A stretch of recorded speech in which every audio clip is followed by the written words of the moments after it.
Doubt आहे. पुढे आता ह्याच्यामध्ये हे विमान, कुठलंही विमान घेतलं गेल्यानंतर त्याला 5,000 तास असं काहीतरी दिलं जातं. त्याचं तास किती होते या विमानाचे?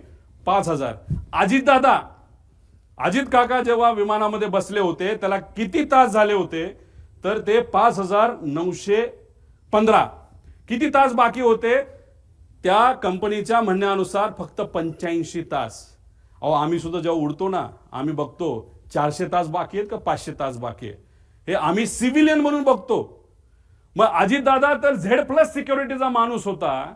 त्यांच्या विमानामध्ये जेव्हा ही घटना घडली तर आपण जर बघितलं तर ही 14/9चा हा विषय आहे. तर हा जो रिपोर्ट आलाय तर त्याच्यामध्ये 4,915 म्हणजे 85 तास फक्त बाकी होते. आणि ह्याच्यात आमचा क्लेम आहे.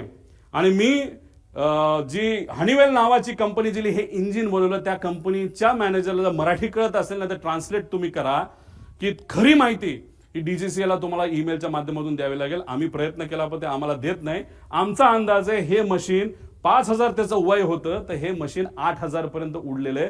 म्हणजे दादांकडे मशीन देत असताना तसंही त्या मशीनमध्ये काहीच राहिलं नव्हतं आणि त्याची किंमतही खराब झाली होती. आणि मग मुद्दामूनच ह्याच्यामध्ये मशीन सुद्धा देताना खराब क्वालिटीचंच दिलं, नुकसान होताना कमी व्हावं. आणि हा अपघात का घात हा प्रश्न तर त्याच्यामध्ये राहतो. पण हे मेंटेनन्स सगळे बघितल्यानंतर दादांना जे मशीन दिलं Z सिक्युरिटीने असताना सुद्धा VIP ट्रॅव्हल होतोय ह्या VSR कंपनीला माहिती असताना, एरो या कंपनीला माहित असताना सुद्धा मशीन हे संपलेलं होतं. आणि तेच मशीन म्हणजे इंजिन त्या विमानाला होतं आणि तेच विमान हे अजितदादांसाठी त्या ठिकाणी सेवेसाठी दिलं. म्हणजे हे आश्चर्याची गोष्ट आहे. इतकं जर कुणी दुर्लक्ष करत असेल एवढ्या मोठ्या VIPला तर कदाचित हा VIP फक्त लोकांसाठीच VIP मोठा नेता होता.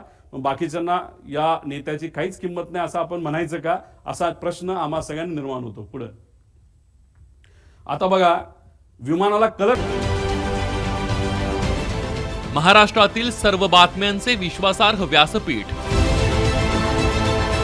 सकाळच्या सर्व सोशल मीडिया प्लॅटफॉर्मला लाईक, फॉलो आणि सबस्क्राईब करा. तसंच सर्व नोटिफिकेशनसाठी बेल आयकॉन प्रेस करायला विसरू नका.